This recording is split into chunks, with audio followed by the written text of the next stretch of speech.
به روایتکست خوش اومدید. من نوا هستم و امروز میخوام قسمت سوم از داستان پادشاهی ضحاک از کتاب شاهنامه رو براتون بخونم. لطفاً تا پایان این پادکست با من همراه باشین. سالها گذشت و فریدون پا به این جهان گذاشت. پدر فریدون آبتین بود که از دست مأموران ضحاک در حال فرار بود، ولی از شانس بد در دام آنها گرفتار شد. او را بستند و بردند و به دست ضحاک کشته شد. مادر فریدون که فرانک نام داشت، چون از حال شوهر خود آگاه شد، فرزندش را به نگهبان مرغزار سپرد و گاوی به او داد تا فرزندش را از شیر او تغذیه کند. 3 سال اینگونه گذشت و فریدون با شیر گاو پرورش یافت. اما ضحاک همچنان در جستجوی فریدون بود و داستانهایی از آن مرغزار و پسری که از شیر گاو پرورش یافته در بین مردم رواج یافت. فرانک که این حرفها را شنید ترسید و پیش نگهبان مرغزار آمد و کودکش را گرفت و به سمت هندوستان رفت تا از دست ضحاک در امان باشد. این حرفها به گوش ضحاک رسید و به سمت مرغزار رفت و گاوها را کشت، اما فریدون را نیافت. فرانک در راه هندوستان در کوهها با مردی پاک دین روبرو شد که از این دنیا دل شسته بود. فرانک بدو گفت این فرزند من است که باید ضحاک را از پادشاهی به زیر بکشد. از تو میخواهم که او را به فرزندی بپذیری. و آن مرد قبول کرد. بر فریدون 16 سال گذشت. از کوههای البرز پایین آمد و سراغ مادرش رفت و از مادرش درباره پدر پرسید. میخواست بداند از چه نژادی است و پدرش کیست. مادر از آبتین و ریشه کیانی او، خردمندی، بزرگی و بی‌آزاری او سخن گفت. او شوهری نیک برای من بود و روز من بدو روشن بود. نژادش از طهمورث بزرگ بود و همیشه از پدران خود یاد می کرد. ستاره شناسان به ضحاک گفتند که فریدون روزگار تو را به سر خواهد آورد. چنان که ضحاک جادوپرست قصد کشتن تو را کرد، من تو را از او پنهان کردم و روزگار را به سختی گذراندم و پدر بزرگوار تو در جوانی خودش را فدای تو کرد. به دست مأموران ضحاک افتاد و از مغز سرش برای مارهای ضحاک خورش ساختند. سرانجام به سوی بیشه‌ای رفتم که کسی از ما خبر نداشته باشد. در آنجا گاوی دیدم چون خرم بهار. از چوپان خواستم تو را از شیر او بپرورد. تو از شیر آن گاو همچون نهنگ دلاور رشد می کردی تا آنکه ضحاک از آنجا با خبر شد و من تو را از آنجا گریزان ببردم و ضحاک آن دایه بی زبان تو یعنی گاو را کشت. فریدون که این سخنان را شنید خونش به جوش آمد. دلش پر از درد و سرش پر از کین شد و به مادر گفت هیچ شیری دلاور نمی شود مگر با سختی ها. اکنون زمان آن است که شمشیر به دست گیرم و به فرمان یزدان پاک کاخ ضحاک را با خاک یکسان کنم. مادر به او گفت این کار خردمندانه نیست. تو به تنهایی نمیتوانی با سپاهی روبرو شوی. او از هر کشوری 100,000 جنگجو دارد که آماده نبرد هستند. رسم جهان آنگونه نیست که با چشم جوانی میبینی و اگر اینگونه رفتار کنی سرت را به باد میدهی. روزگار ضحاک چنان شده بود که شب و روز نام فریدون را بر زبان می آورد و از ترس گرز او دلش پر از بیم بود. چنان که یک روز بر تخت عاج نشست و تاج فیروزه را بر سر نهاد و بزرگان هر کشوری را فرا خوانده بود که از پادشاهی او پشتیبانی کنند. و پس از آن با موبدان سخن گفت. به آنها چنین گفت من دشمنی پنهانی دارم که افراد خردمند این را به خوبی می دانند. سن و سال زیادی ندارد ولی دانش فراوانی دارد. دلیر و قوی هیکل است. یکی از موبدان این چنین گفت اگرچه دشمنت کوچک است ولی نباید او را خوار بشماری. و ضحاک ادامه داد باید لشکری بزرگتر گرد آورم. لشکری از انسانها، دیوها و پریها. باید قدرتم را بیشتر کنم. نامه‌ای خواهم آورد که گواهی می‌دهد من در این جهان بجز تخم نیکی نکاشتم. و در آن مجلس بزرگ و کوچک از ترس ضحاک همان کردند که او فرمان داده بود. و در این هنگام داد و فریادی از درگاه او برآمد. ضحاک پیش رفت و پیرمردی را دید که فریاد می‌کشید. از او پرسید: دردت چیست؟ و آن مرد شروع به ناله و زاری کرد و گفت: تو ستم زیادی به من کرده ای. اگر تو شاهی چه دشمنی با من بیازار داری که اینگونه جگر مرا آتش زده ای؟ من 18 پسر داشتم که از آنها فقط یکی مانده و مغز همه آنها خوراک مارهای تو شده‌اند و آن یکی را هم امروز آوردند که بکشند و از مغز سرش خوراکی برای مارهای تو بسازند. اگر خود را شاه و بزرگ می‌دانی خودت داوری کن.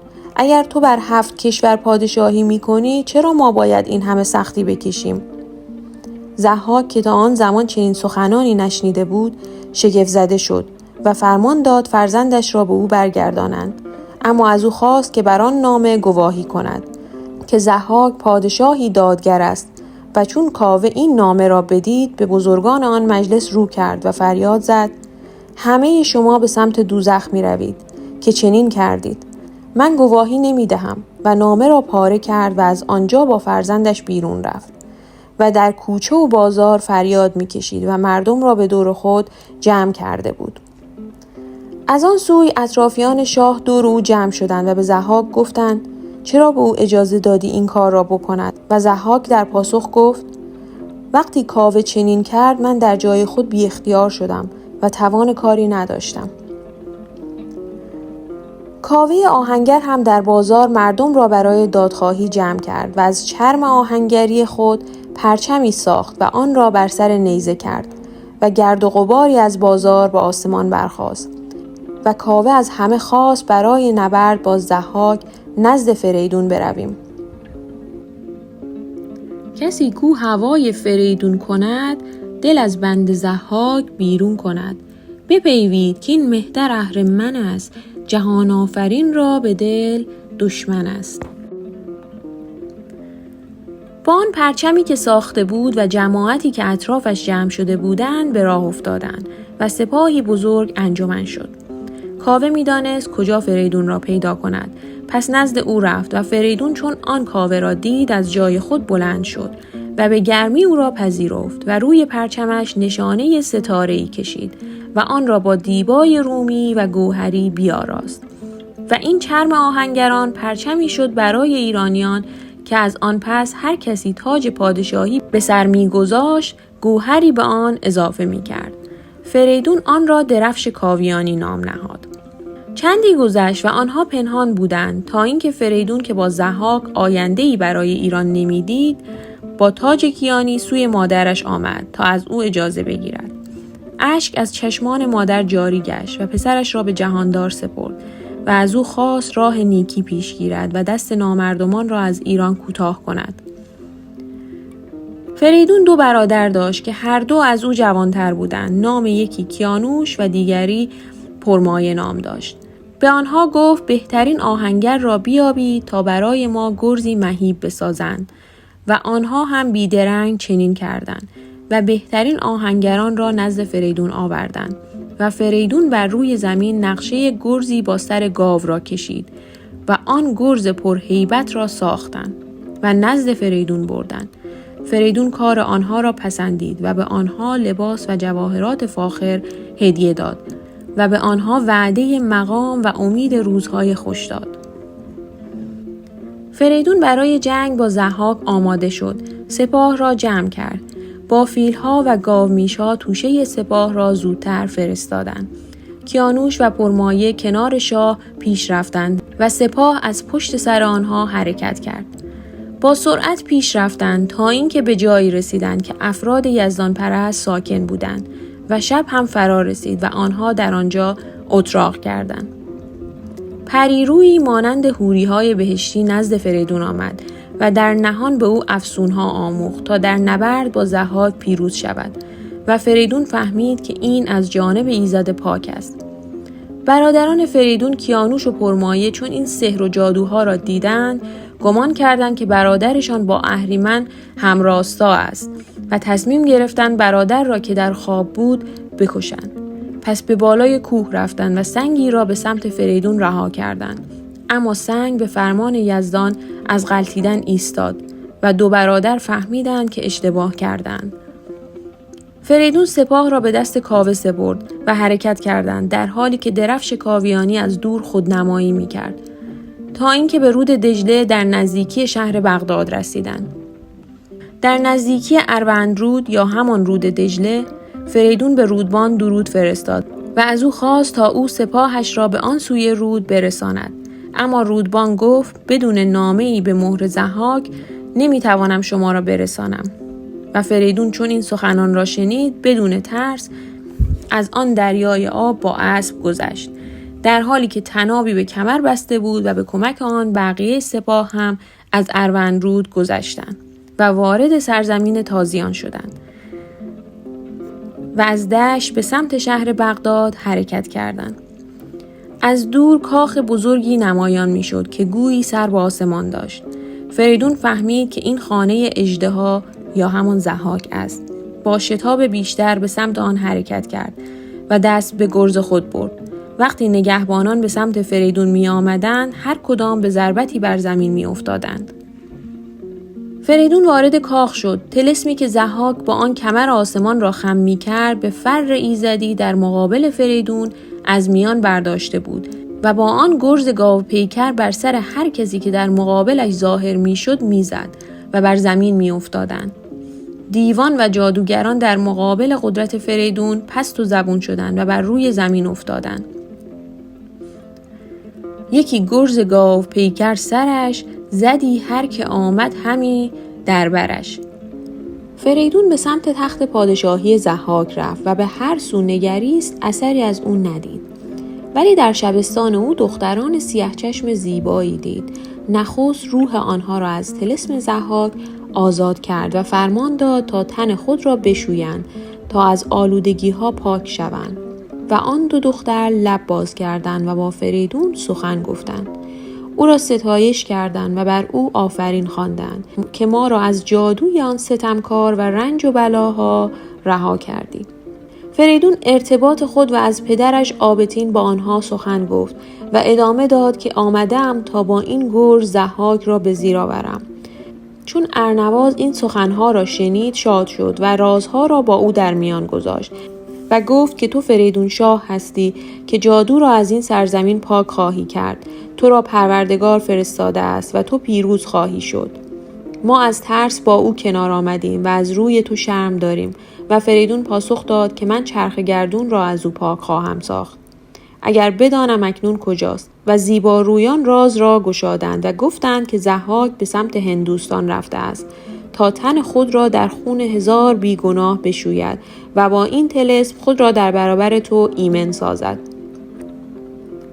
ضحاک که از کشور خارج شده بود کاخ و شبستان گنج خود را به کنرو سپرده بود و کنرو زمانی که وارد کاخ ضحاک شد از دیدن فریدون با آن هیبت که بر تخت پادشاهی تکیه زده و دختران جمشید در کنارش نشسته‌اند در شگفت ماند. اما بدون اینکه سراسیمه شود پیش رفت و با چاپلوسی شروع به ستایش فریدون کرد و فریدون هم به او فرمان داد تا بساط جشن و سرور را فراهم کنند. کنرو هم چنین کرد و آن شب به جشن و پایکوبی و خوردنی‌های لذیذ گذشت و سحرگاه کنرو سوار بر اسب به سمت ضحاک رفت و شرح ماجرا داد که تاج و تخت تو را جوانی سروقامت مال خود کرده است. ولی ضحاک باور نکرد و گفت او حتما مهمان گستاخی است که در نبود من اینگونه رفتار کرده است. و کنرو پاسخ داد اگر مهمان است با دختران شبستان تو چه کار دارد؟ ضحاک تا این سخن را شنید برآشفت و سپاهی بزرگ از جنگجویان و نره دیوان به سمت بغداد آمدند و از آن سو سپاه فریدون خبر از حمله ضحاک داد. مردم که از ستم ضحاک دل پری داشتند به کمک سپاه فریدون رفتند. به شهراندرون هر که برنا بودند چون پیران که در جنگ دانا بودند سوی لشکر شه فریدون شدند. ز نیرنگ ضحاک بیرون شدند. آسمان شهر از تیرهایی که میبارید سیاه شد. سپاه ضحاک در برابر سپاه فریدون و مردم متوقف شد و ضحاک از رشک به سمت کاخ رفت. بر بام کاخ رفت و به داخل سرک کشید و بدید که شهرناز را که با هزاران جادو مونس خود کرده بود در حال نفرین اوست. ضحاک فهمید که این کار پروردگار است. در این هنگام به خون پریرویان تشنه شد و با خنجر به سمت آنها حمله کرد و از آن سو فریدون مانند باد خود را به ضحاک رساند و ضربه‌ای بر سر ضحاک زد که همه چیز در برابر چشمانش تیره و تار شد. فریدون خواست با ضربه‌ای دیگر کار را تمام کند که از ایزد پیام آمد. هنوز زمانش فرا نرسیده. او را در میان دو کوه به بند بکش تا مرگش فرا رسد. فریدون ضحاک را بست و به سمت مردم رفت. از همه خواست تا دیگر از نبرد دست بردارند، چون ضحاک در دست او اسیر است و بیش از این خونریزی نکنند. بدین ترتیب پادشاهی ضحاک پایان یافت و مردم از ستم او رها گشتند و فریدون هم ضحاک را با خواری بر پشت حیوانی انداخت و با سپاهش از شهر خارج شدند. او به تنهایی ضحاک را به کوه دماوند برد و او را در آنجا در غاری مهیب آویخت. در پایان داستان ضحاک حکیم طوس میگوید: بیا تا جهان را به بد نسپریم، به کوشش همه دست نیکی بریم. نباشد همین نیک و بد پایدار، همان به که نیکی بود یادگار. و میگوید فریدون فرشته نبود و با نیکی و دادخواهی به این مقام رسید و اگر تو هم مانند او رفتار کنی، تو هم مانند فریدون چنین مقامی خواهی یافت. و فر و شکوه او برای فرمانبرداری از پروردگار پاک بود. او جهان را از ستم و نادانی پاک کرد. فریدون 500 سال فرمانروای جهان بود، ولی او هم مانند گذشتگان بجز حسرت از دهر چیزی نبرد. همه ما جهان را به بازماندگان خواهیم سپرد، چه فرمانروا باشیم و چه رعیت. ممنونم که تا اینجای پادکست با من همراه بودین. یادتون نره که کانال روایتکست رو سابسکرایب کنید و منتظر بقیه پادکست های ما باشین. روز و روزگارتون خوش.